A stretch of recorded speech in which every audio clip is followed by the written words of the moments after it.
Thank you so much, John Roberts. As you see the sun setting here on this portion of Texas. Texas Motor Speedway, the site for the O'Reilly Challenge qualifying. Even though the sun is setting, it's about to heat up.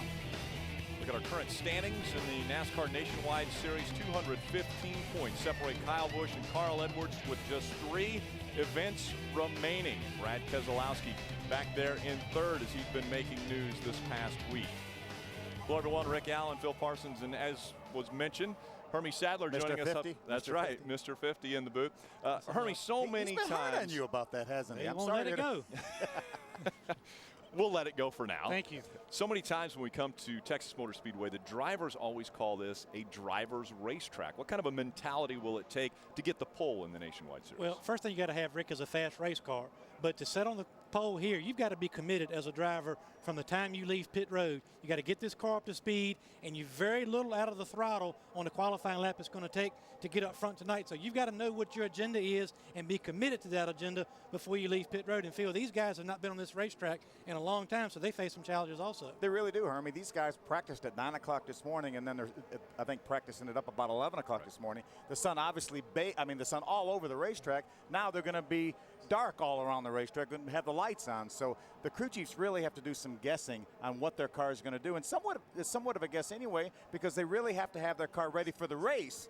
So it's really a guessing game as to what they need for qualifying in order not to be screwed up in the race. Will it be loose or will it be tight? Exactly, and that's the $64,000 question. We're going to find out. Obviously, the first car that goes out always is the first one to find out. Let's go to pit road and Ray Dunlap. Well, thanks, Rick. You know, they probably could change the name of this nationwide race here at Texas to the Kyle Busch Benefit Event. He has just absolutely dominated here, winning the last 3 races. And get this, how about 748 total laps led right here at this track? So Kyle Busch certainly the guy to beat today. We'll see if his number 18 Nationwide Series car is as fast as everybody else. I think Kyle Busch going to be a threat for the pole today here at Texas. Adam? Ray, Kyle Busch, one of the great drivers at Texas, but when you look at good organizations, you have to talk about the Roush Fenway bunch. The reason is, in NASCAR's top 3 series, they have gone to victory lane 12 times. Matt Kenseth has done it twice in the Nationwide Series. He was fast in practice earlier today, and no doubt he could be a threat for the pole here tonight. He rolls off 10th. Rick. Thank you so much, Adam and Ray. They'll be giving us the stories from pit road as we will continue to watch and see who does grab the pole from Texas Motor Speedway. The 2 fastest guys in final practice were Carl Edwards and Matt Kenseth. So could it be a Roush Fenway front row? We'll find out. Qualifying starts next.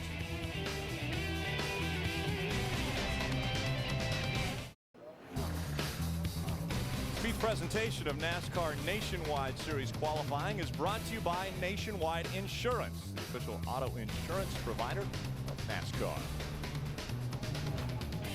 First car rolling out onto the racetrack. There are 46 that are vying for the 43 spots that will start the race tomorrow. Kenny Hendrick is the first car on the racetrack in the number 61. Remember now, the top 30, first 30 qualifiers are locked in the field, first 30 in car owner points that have attempted every race. So Kenny is locked in this field. He's got one previous start here. He ran here earlier this year and finished in the 25th position. And 10 starts this season for Kenny Hendrick. We're obviously going to see the preferred line right at the bottom of the racetrack. If you can keep that momentum up through the center of the turns, get back into the throttle right away, you're going to have a good lap. Is that what we're seeing here in Kenny's first lap? His line looks good, doesn't it, Hermie? But I think, as Hermie said, you have to make that commitment when you leave pit road that I'm going to hold this thing down all the way around the racetrack. And I think the guy that sits on the pole, if he doesn't run this thing wide open, it's going to be all but wide open. Yeah, and look right in the middle of the corner right here, Rick, Field, some bumps at both ends of this racetrack, right through the center of the corner, that you got to have the right kind of shock package to get across those bumps and maintain that speed. The fastest mark in practice was 29.284. Kenny Hendrick on his first lap, 30.438. Now, in Cup qualifying, we saw predominantly everyone run their fastest lap on the first lap and didn't ever see too much improvement on the second lap. Will that be similar in the nationwide qualifying? I think we may see more cars run faster on the second lap, even though Kenny obviously he's a couple seconds slower than what the fastest lap we saw. But these cars with about 200 or less horsepower don't quite get up to speed as fast as the Sprint Cup cars do. So I think some guys may run faster on the second lap. Kenny Hendrick again running just one lap, but first on the racetrack. Let's go back to pit road and Ray Dunlap. Well, guys, I don't know if you got a chance to see Kyle Busch and Joey Logano on SmackDown and Raw, but that was pretty cool.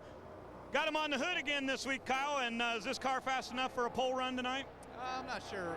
We'll see what the SmackDown versus Raw Z-Line Camry has here, but car was good in practice. It had really good race trim feel to it, so we'll see what we get. It's just going to get cooler and faster the more we get into here, so track's going to have a lot of grip. Can you run wide open for a whole lap? I've tried that here and wrecked twice, so I'll probably breathe it a little. All right, good luck to you. Kyle Busch getting ready to climb in that number 18. Stephen Wallace on the racetrack in his 5-hour energy, number 66. Talked to Steve earlier today in the garage on NASCAR Live, and he said he was struggling a little bit with his race car. Of course, a good lap going right now compared to Kenny Hendrick, but couldn't really get that feel, that grip he wanted to feel to really feel comfortable. 29.532 for Steve Wallace on lap number 1. We'll see if he opts to go around again. Looks like he's digging through 1 and 2 as he goes to the backstretch.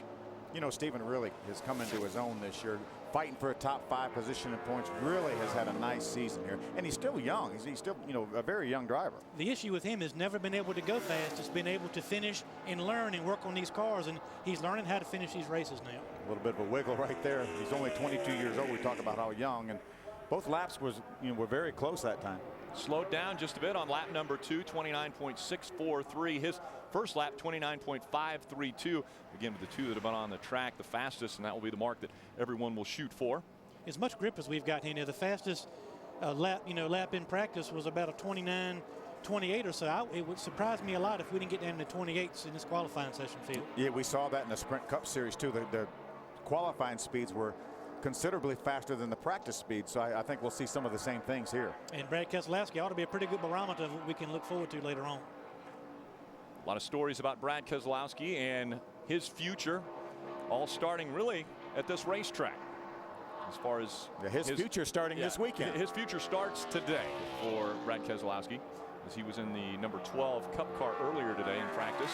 You know, it's really hard to talk about the fact that his future starts today, and he's already a Sprint Cup winner, you know, winning for James Finch and Mika Suzuki back at Talladega in April.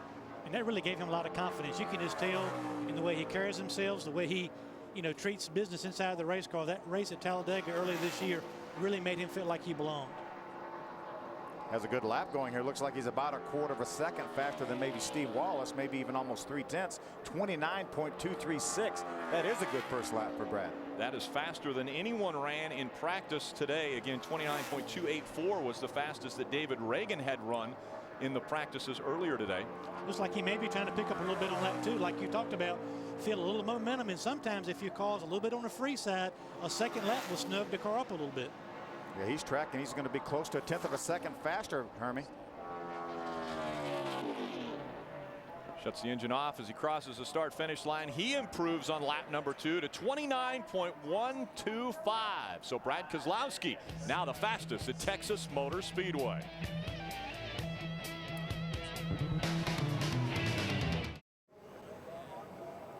Damage on the racetrack. That is Robert Richardson Jr.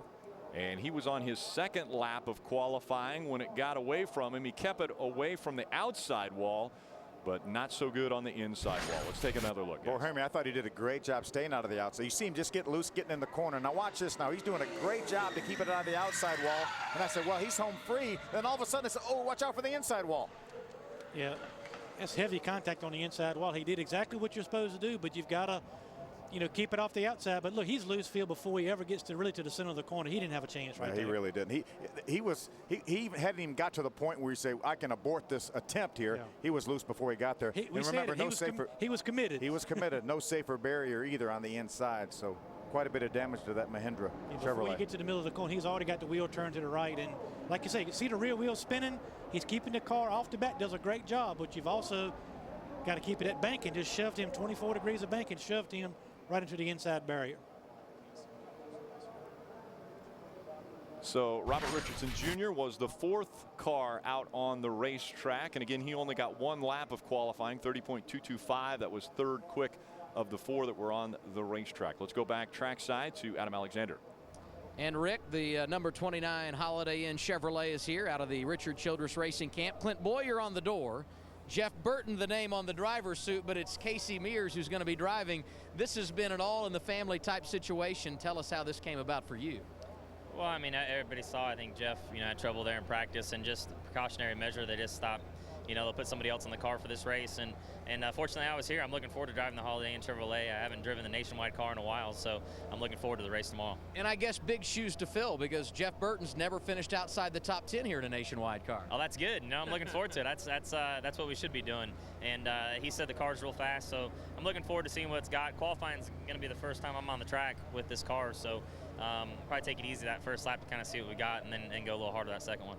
Jeff Burton a little banged up. Casey Mears his replacement. No doubt a solid man to fill in the 29, Ray. Ortho sponsorship on Carl Edwards' car again this weekend. Carl, is there any way to tell the fans just how fast this Texas Motor Speedway is? Well, you just watch what just happened there. I mean, he did a great job saving that thing all the way around that corner. It took about 300 yards for it to slow down enough to come down the hill there. It's a really fast track.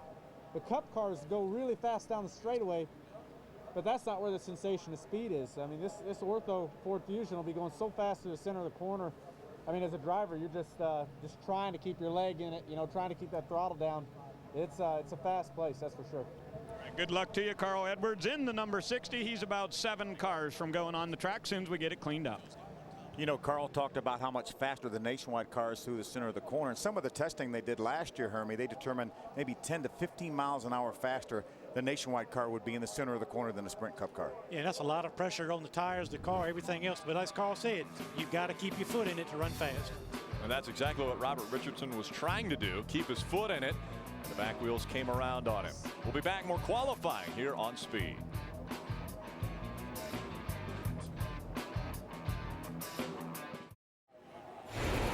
Tomorrow, the World of Outlaws sprint cars and late models end the season with a bang. It's the greatest show on dirt. Don't miss the World of Outlaws World Finals from Charlotte tomorrow, 8 p.m. Eastern, only on Speed.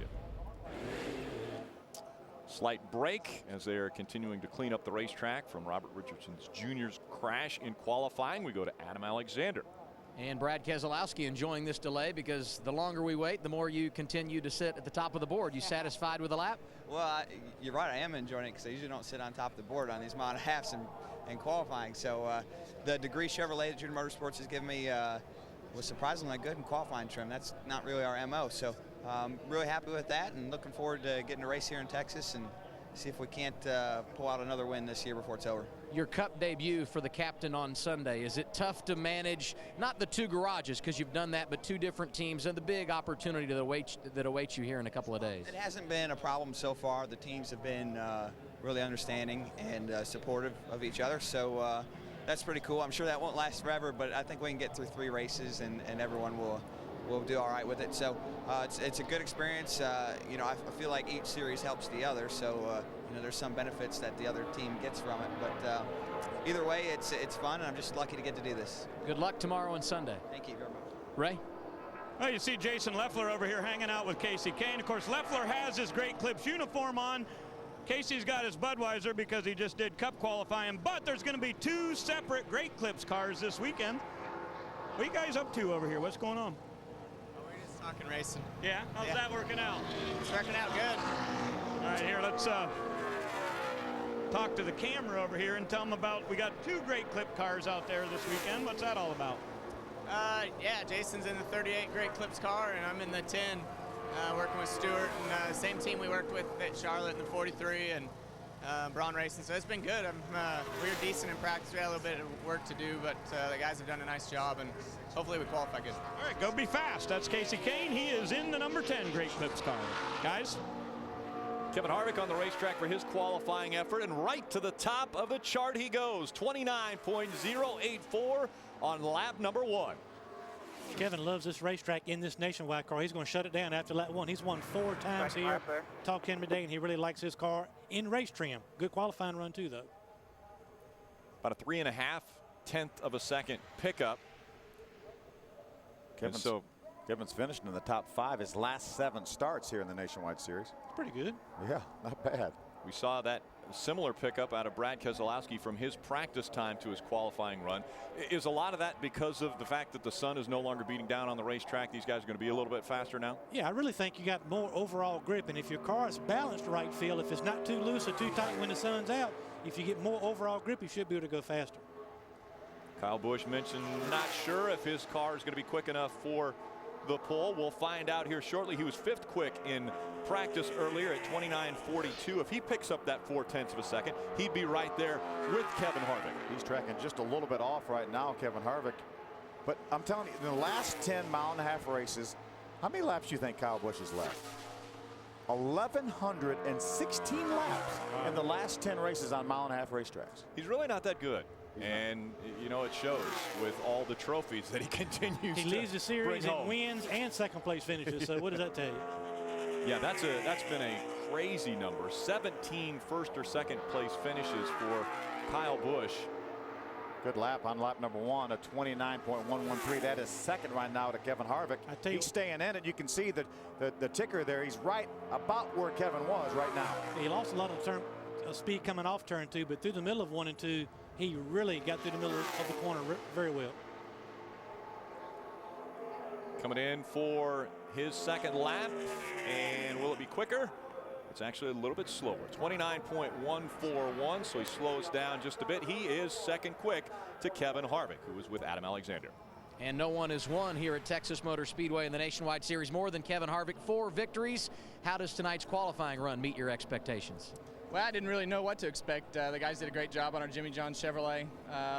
We didn't do any qualifying runs. Worked on it pretty hard in race trim today. So I'm not having a very good day from a qualifying standpoint. I didn't feel like I did a very good job on the second lap there. I just touched the apron and definitely didn't do a very good job on my Cup car. But both cars are running fast and have to make up for it on race day. A long way to go, but for now, Kevin Harvick is quickest. Again, that number 29.084. Can we expect someone to dip below the 29-second mark? I definitely think Carl Edwards, among others, has a good chance to get down in the 28s based on practice times. But here's Mike Bliss in the 11, and what a difference he's made getting in this race car. Last 3 finishes, second, and 4th. He has done an amazing job in this race car. He lost his regular ride driving for James Finch a number of races ago, and he's picked up several different rides over the years, but it seems like when he got in this 11 car, as you mentioned, Hermie, he has really taken that thing up front. Now, he's reunited with Paul Wolf, who's the crew chief on this car. Remember, he worked with Paul Wolf last year, and at the beginning of last year and the year before that when he was with Armando Fitz. We've only seen one driver up to this point improve on their second lap. It looks like Bliss is going to try for it on lap number 2. He went 29.214 on lap number 1. We'll see if he can improve on lap 2. You mentioned numerous drivers. This is actually the 5th owner he has driven for this year, and he's currently 6th in the points. So he's only 59 points out of the top 5, which make the stage at the banquet at the end of the year. Bliss slows down just a tick, 3/1000ths of a second on lap number 2, so he will be slotted in 4th. I'll tell you about Mike Bliss, that lets you know, Phil, that he is a racer. His perseverance is paying off, and owners that are looking for drivers will put him in the car because they know he can get the job done. Let's go back to pit road and Ray Dunlap. Well, let's talk with Brendan Gaughan here. He was hanging out, having a little conversation with Todd Bodine. Tell me, how good's your race car? You know, right now we got the Lone Star Chevy, and of course the old truck I won all those races with was Lone Star. And so we've got some really good feelings about it.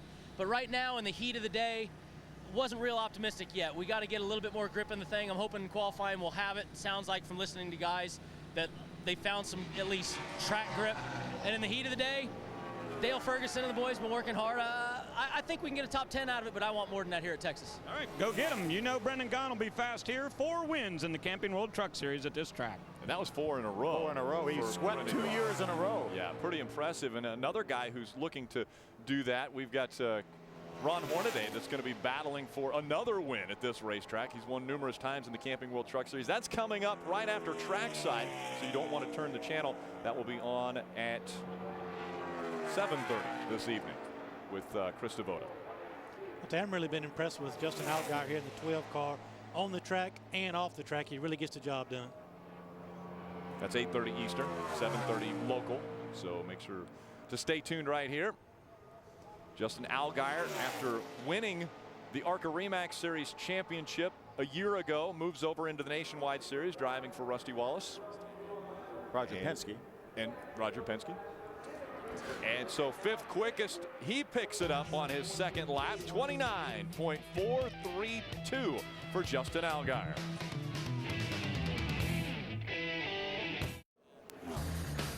Coverage of NASCAR Nationwide Series qualifying from Texas is brought to you by Toyota. For more Toyota racing information, visit toyotaracing.com. Toyota, moving forward. Chase Miller coming off the racetrack after his qualifying effort. 30 seconds flat on the first lap, and he picked it up just a bit. 29.96 on lap number 2. That is 7th quick. Now on the racetrack, that is the 16 of Matt Kenseth. He was 2nd quick in that final practice. We'll see what Roush Fenway has for this racetrack. Matt already has a win this year at Darlington back in May. Also has a pole at Richmond back in May. And it looks good on the ticker on the bottom of the race, on the bottom of the screen there. Kenseth holding on to that pole position. Getting ever so close. Matt's raced here 14 times. Only twice has he been out of the top 10. There's that sub 29-second lap we were expecting. 28.965, and all the way to the top goes Matt Kenseth. Car looks good too, man. It looks like it's down in the racetrack, getting through the corner good, and Matt obviously knows how to hold the wheel here. And he's looking to pick up a little speed on lap 2 also. As you mentioned earlier, he was one of the fastest 2 cars in the final practice session. David Reagan and Carl Edwards, 2 of his teammates, I think he's going to have to worry about maybe most to see if he can hold on to this pole. See if he improves on lap number 2. He does. 28.846. 84 on the second. Nice job, bud. Nice job. A 96 and an 84. Checking out his nice cars, job. and another driver that he is overseeing is standing by with Ray Dunlap. And that'll be David Reagan. Of course, we know you got to be in the 28-second bracket, but can you beat that one? Oh, yeah. Standing here on pit road, just hanging out with the guys. We can run like a 28 flat or something, but it's a different story when you get out on the racetrack. But our discount tire Ford's pretty good. Working with a new group of guys this week, so it's been interesting during practice. And we got a good race car, so I'm just going to get a solid lap in, and we'll see what happens. Any prediction on what you might be able to run? I think we can run a mid-80 or 90. You know, we were really good when we unloaded. And we didn't have to change a whole lot throughout the day. So I'd say we'll say a mid-8. It's going to be close. All right, go get him. That's David Reagan going to try to chase down his teammate. This guy is too. Yeah, he's got another teammate he might have to worry about. Now on the racetrack, Carl Edwards currently 2nd in the points and working that race car. Could you see his hands on the wheel, sawing that thing as he went through 1 and 2? Again, it's a bit of a guessing game. They know what they had in practice, but as you mentioned, he is really working that steering wheel. He's about a 1/4 second right now off Matt's time. I always think it's cool when the drivers wear those white gloves, man. You can see the hands up on the steering wheel, working that steering wheel. Watch Carl Edwards as he comes off turn 2 there, right inside the car. You can see him at work. Big time working that steering wheel. Now, we talk about Hermie committing to running hard or whatever, but it doesn't make it easy. This is not Talladega where you get in there and hold that thing down on the floor and ride around. These guys work all the way around. Watch his hands. You see him turn back to the right? That's the wrong direction to be turning. Back in, kicking out just a bit. He was 5th quick on lap number 1. Let's see if he picks it up on 2. Actually slows down about a 1/10 of a second. 29.243 for lap number 2. So his lap of record will be 29.150, and that is 5th quickest. I'll tell you what, this guy has his hands full, it seems like, with the car. Watch these white gloves. There's the bumps you were talking about, Hermie. Yeah, the bumps, and plus he's real close down to the white line, that apron down there, but he is working the steering wheel but not getting out of the throttle. He'll be a little bit disappointed with that lap based on his practice lap earlier, but you can bet once the race starts he'll be right up front. And we talk about the mentality. Jeff Burton earlier today during Cup practice, the final Cup practice, he slammed into the wall hard on the side, and that was the situation where, I mean, we're seeing a lot of these drivers saw on the wheel to keep the car pointed in the right direction, and I'm sure Jeff Burton was sawing on the wheel, keeping it in the right direction. It just slid out on him. Turn 2's been getting a lot of activity all day today, but it's a very fast part of the racetrack, and plus that banking drops off fast from 24 degrees to nothing, and so if you're not careful you can't get in trouble right there. And the same thing going in turn 3. It almost seems like a lot of the guys were telling me that as you enter the corner expecting the bank to catch the back end, it really doesn't start yet. It's a little bit flat as you enter the corner, so a lot of guys were talking about being a little bit free getting down in 3 because the bank comes in a little bit later. Kenny Wallace across the stripe for lap number 1, 29.949. That is 9th quickest. Kenny had his best start of the year a couple of weeks ago at Memphis, qualified 5th for that race, ended up finishing 13th. U.S. Border Patrol continues to be on the hood for the 28 team. Kenny trying to dig Trying to improve on lap number 1 as he works his way through 3 and 4. We'll see if it works out. Should be a rule they have to wear white gloves. The second lap. Picks it up a bit, about 100th of a second. 29.932 for Kenny Wallace. Let's go back to trackside to AA. Matt Kenseth, a 2-time winner here at Texas Motor Speedway. Quickest so far in qualifying. Did you get all of it, Matt? Yeah, I did. I mean, I think we probably could have got just a little more out of the car, but I feel real good about it for pole day. It has me a little bit nervous for the race. I hope it's going to be loose enough to be competitive all day long. But it's been really fast off the truck. Eddie and these guys have done a great job with the city car. I think we got a shot at the pole. I think the 6 car is going to be the guy to watch. If we can hold him off, I think we'll have a shot at it. Matt Kenseth at the top of the board, Ray. Well, Matt Kenseth certainly gave you something to shoot for, didn't he, Michael? Yeah, definitely. We ran a 9 in practice, so I was setting my goal for about a 2, and thought that put us maybe top 10. And then a guy goes out there and runs an 8. It just makes you driving the corner a little bit harder. If you see a guy go out before you and he can pull it off, we'll definitely try. But we're just really excited with the way we've been running lately. We've gotten the top 10 in points last weekend or 2 weekends ago in Memphis, and now it's just gonna be our job to stay there. All right, good luck. That is Michael Annette, guys. Looks like the 10 is on the racetrack. Casey Kane in that second Great Clips car. Toyota Camry looking good on the racetrack. We'll see how he does. Second quick on lap number 1, 29.044 for Casey Kane. Well, it's a long way down to that 84, though, that Matt Kenseth ran. Pretty big wiggle there. Looks like he's going to get back out of it. He's going to say that's enough. You don't have to tell me once. I'm good. So Casey Kane second quick on his first lap, calls it quits on lap number 2. He'll pull on to pit road. We'll be right back with more qualifying.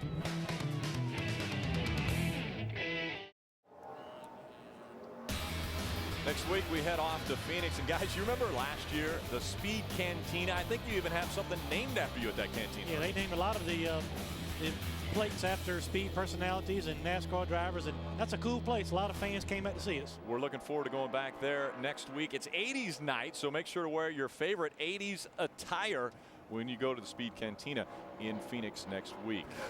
The 01 of Mike Wallace comes off the racetrack 9th quick. He was fastest on his first lap, 29.496. He beat the other Wallaces. He beat his brother and his nephew. That's right. He outran the family. Kevin Conway on the racetrack now, and that number 26. Kevin's going to do a lot of racing. That's the Extend sponsorship. Looking maybe to attempt to run the Cup race next week at Phoenix with Extend's sponsorship. In the throttle, but not on the white line. He was actually 33rd quick in the first practice and 38th quick in the second practice. So maybe not a challenge for the pole, but we'll see if he can improve a bit on his performance in practice earlier. You can see it. You pointed out, Rick, really sliding up the racetrack in the middle to the exit of the corner, scrubbing off a lot of speed.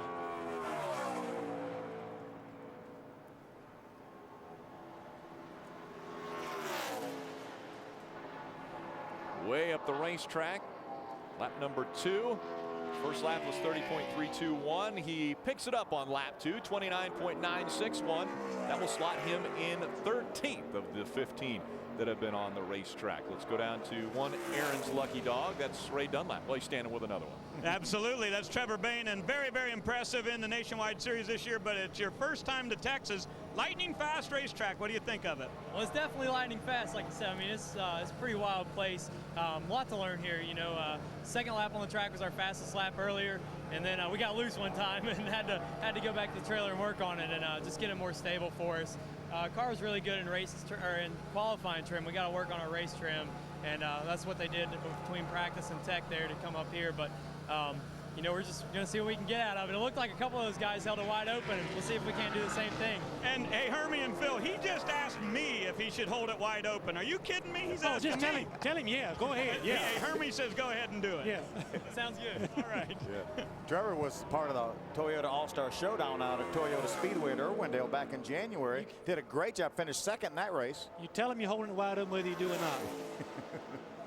What exactly does wide open mean? I was going to say, that's that mentality tapping the brake, or is it?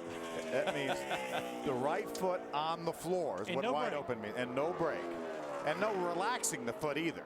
I'm not sure how many qualifying laps in NASCAR have been run, aside from Daytona and Talladega, full-fledged wide open. We hear it a lot. We're not really sure if we've seen it. It's not always, it sounds cool, but it's not always the fastest way to go. And I have done that in the past. I remember Dover one time back years ago, ran wide open and actually ran slower because it just kept that right front tire in a bind. Backing off a little bit even made the car go faster. Scrubbing the speed away. Brendan Gaughan picks it up on lap 2, 29.481. That is 9th quick of the 16 that have been on the track. Brendan has a couple top 10 finishes in his last 3 races, looking to make it 3 out of 4. Talked about Lone Star joining him. Lone Star total title loans on the hood of that race car here in the Lone Star State. Next up, it's the number 1 of James Buescher.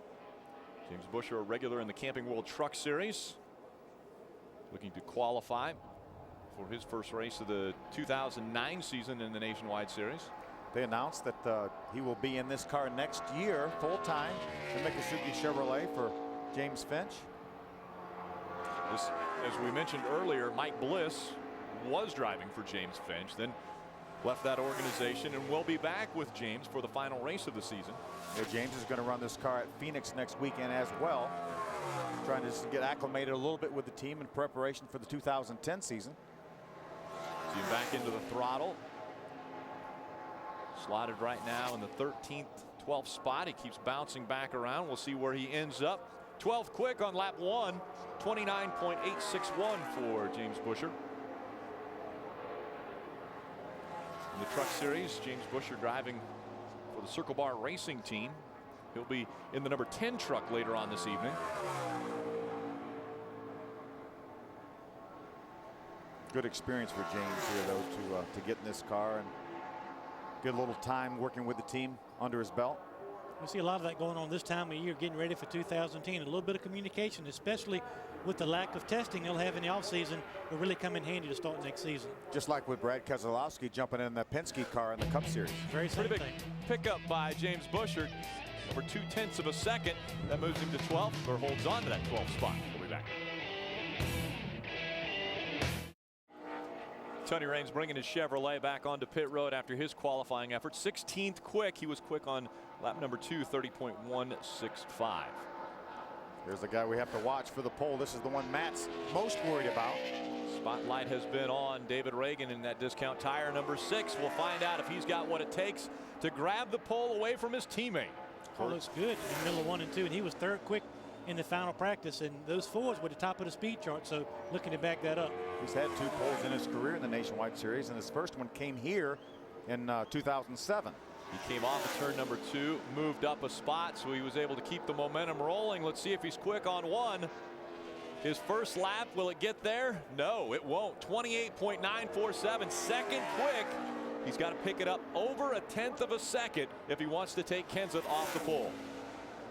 Got to keep in mind, Matt Kenseth ran his fastest lap on lap 2, so you got to think these guys are similar on air pressure. And that was a better first lap than Matt ran, but looks like he's tracking almost 1/10 of a second slower than Matt. Looks like he's not going to be able to do it, Hermie. Slowed down just a bit on lap number 2, 28.985. So Matt Kenseth still holding on to that top spot. David Reagan slotted in the 2nd position. Let's go back trackside to Ray Dunlap. Well, we already heard from one SmackDown versus Raw driver. Let's hear from his teammate, the sliced bread. Kyle's 5th right now. You going to be faster than him? We're going to try. We were struggling all day with the game stop Toyota here. So I don't know. I have no idea what we're going to do here. I know they changed a lot while I was over there on the Cup side there. So you never know what they did to this thing. Hopefully they put some magic in it. So all you do is just put the hammer down and go, right? I'm going to put the hammer down. By the time I go into 3 to take the green, I'm going to have to figure it out then. So we'll see. Hopefully we can get the SmackDown car in front of the Raw car. We wish Joey Logano good luck. 15 car on the racetrack, guys. Michael Annett, Rookie of the Year contenders in the NASCAR Nationwide Series. Michael's been the top finishing rookie in 4 of the last 9 races. 14th quickest in final practice. We'll see how he compares in qualifying on lap number 1 for Annett. 13th quick, 29.586. Michael Annett out of the Midwest, an Iowa native. It's about 0.3 of a second faster, actually almost 0.4 of a second faster than he ran in practice. Shows you how much speed this racetrack has in it right now. Yeah, these guys really picking up some speed, but it shows you the good lap that Matt Kenseth and David Reagan have both laid down. This car looks pretty good, just doesn't have the speed the guys up front. Brings his Toyota Camry across the start-finish line a little bit slower on lap 2, 29.586 for Michael Annett. So everyone chases Matt Kenseth. 28.846 is the magic number.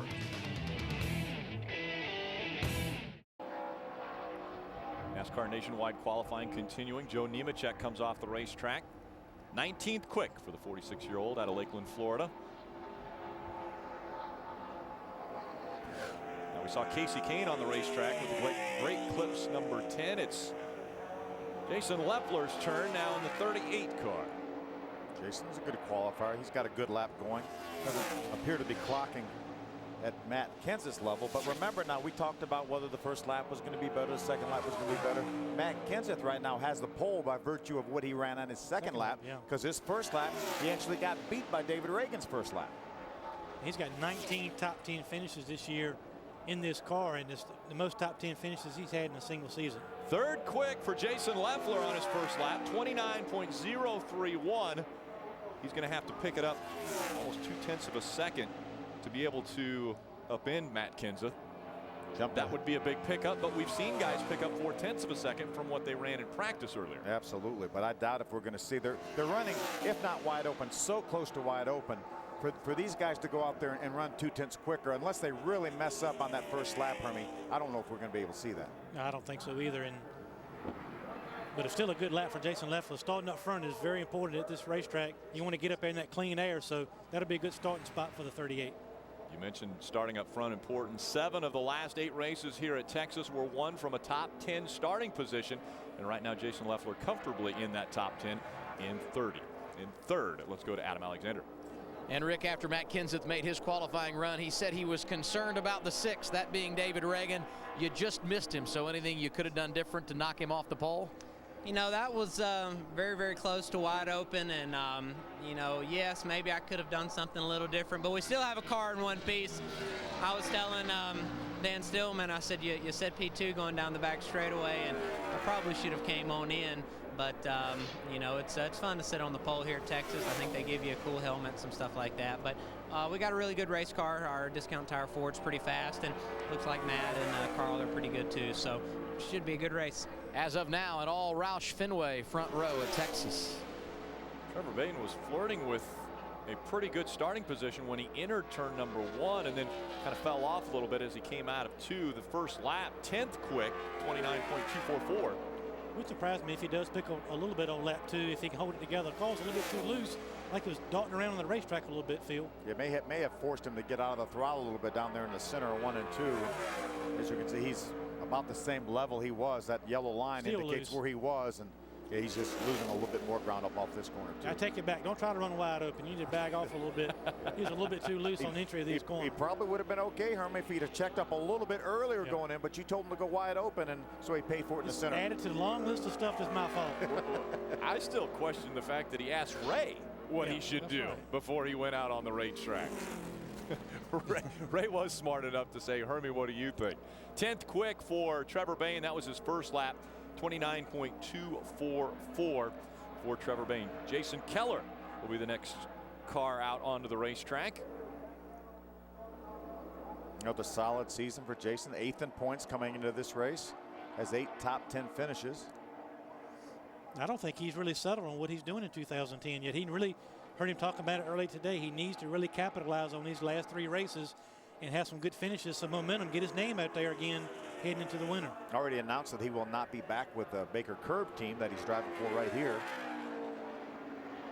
This is such a difficult time for not only drivers but crew members, because you get to the end of the season and all of a sudden you're being told you don't have a job. Well, then you've almost got to start looking for that job immediately, but you still got to focus on the job you have. And Jason is the perfect Nationwide Series driver. He knows all the racetracks, he knows the cars, he knows how to race and doesn't tear up equipment.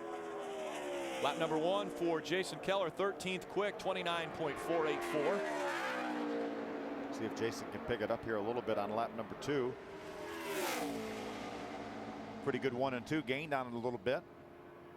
And again, about the biggest pickup we've seen out of anyone has been just over 1/10 of a second from lap 1 to lap 2. You